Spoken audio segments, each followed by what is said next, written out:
Alright, welcome back to another episode of Stitch Method on the Road, currently in Yellowstone. I am so excited to give you this lesson. This is a really cool lesson about moving your solo, about having it say something. I feel like, you know, when I was learning how to play guitar, and I hear from a lot of students, like, I know how to solo, but I don't know how to move it. I don't know how to make it say something, and this hopefully will help with that problem. So we're going to get right down to it. It's going to be really fun. It's going to reference a video that I made, I think, last week, or 2 weeks ago. But let's get started on what we're going to do. We're going to be using a major pentatonic for this one. And we're going to use a C major backing track, which is just C to F. Here, give it a listen. Oop, there we go.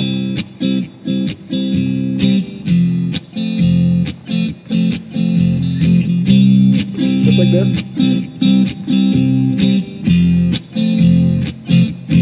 Okay. You get the point. So we're going to use a C major pentatonic. I promise you this lesson is going to be good, and it's going to be addicting, and you're probably going to be playing this a lot, and your roommates or wives or husbands are going to be like, stop doing that, and you're like, but it's so much fun. Alright, so we're going to use a C major pentatonic. The C major pentatonic is the same as the A minor pentatonic. Just in case you don't know that, there's a video I have up here about relative major and relative minor.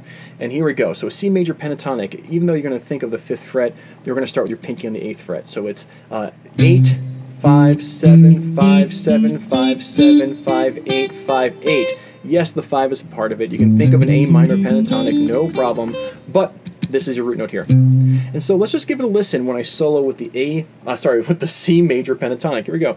Is it going to sound amazing? No, but it's going to sound pretty cool, right?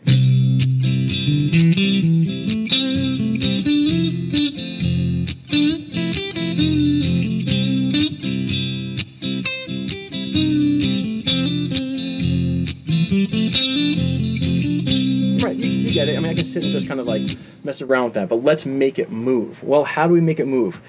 And before we get there, we got to just talk about the power of a suspension, all right? I'm not talking about getting kicked out of school. I'm talking about, I don't know why I said that.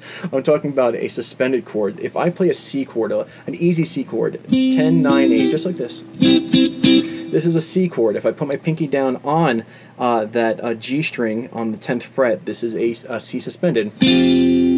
And you will hear that it likes to come home. All right, suspension and home. A lot of my favorite bands have that sound. All right, and so we're going to use the power of that chord to move our solos. What do I mean by that? Well, last week or 2 weeks ago, I made this video here about breaking out of your pentatonics, introducing a hexatonic scale and a diatonic scale. And today we're going to use the hexatonic. And that suspension, that note, is adding what we call the 4. And lucky for us, in a major pentatonic, it's right there, right above the 3. So you have your major third here, and now we have our suspension, or our 4th. And we're going to use the power of this guy wanting to come back home to go to our next place in our solo. But this is a 1-2 punch, and that's the 1. The 2 is after you kind of play this suspension, you want to get to the 5. You don't have to go directly to the 5. You can get there. Right, the 5 is the very next note. It's in the pentatonic. There's your 3, there's your 5, here's your 4. And so you want to do a line. You introduce the 4, get to the 5, there's the 1, 2, bop, bop, and then you get to a new 1. And this is where the sound of movement comes from, the suspension into the 5. I'm going to reference another video. Stitch Method is filled with gems, and this one right here, the power of the 5, will explain why the 5 works so well in going to a 1. And so we have, and I'm going to put the backing track on. Let's take a listen when I hit the 4 to a 5 to a new 1. Here we go. All right, I'm going to try that again because I totally messed up. I'm not going to lie. I was grooving, wasn't paying attention. Here's what it sounds like when I do it accurately.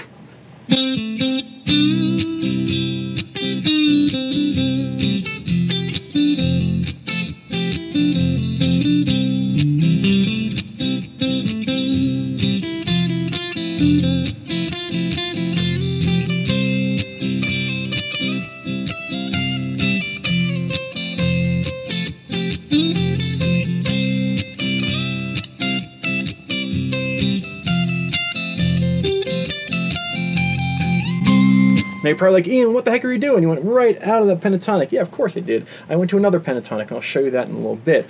But you can clearly hear how the suspension helps set up the 5 into a new 1. And then you kept going, and I soloed in the form 2.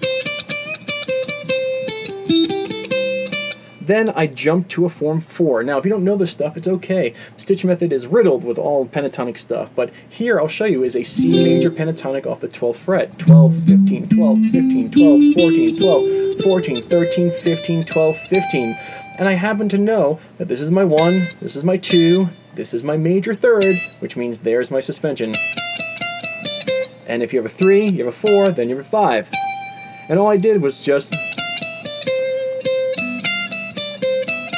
hit the 5 and then right up to my C here.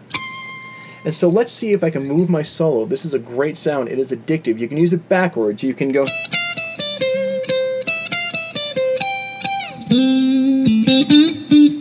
any which way you want, forward and backwards. The 4, 5, 1, 2 punch. I shouldn't have said that because it's more confusing. We'll call it the 4, 5 punch from now on. That makes a lot more sense, right? There we go. So one more time.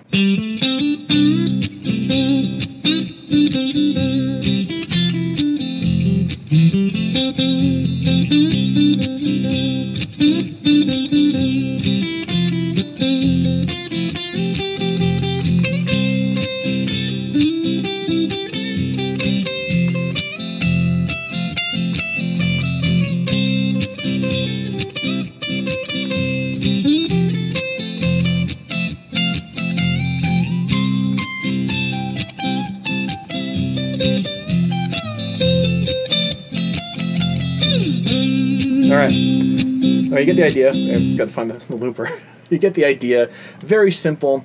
Really go have fun with this. Just go have fun with this. Use it when you want to use this. If you want to practice all this stuff with me, join me on Patreon for my practice sessions and bonus lessons, where I just take the ideas I present on YouTube and do practice sessions with you so you can really nail it down. That is pretty much it. I hope this was quicker than not that quick. Anyway, thank you so much for being here. Very easy to digest, I believe. Go have fun with this, and I'll see you on another episode of Stitch Method. Thank you so much for being here. Bye-bye.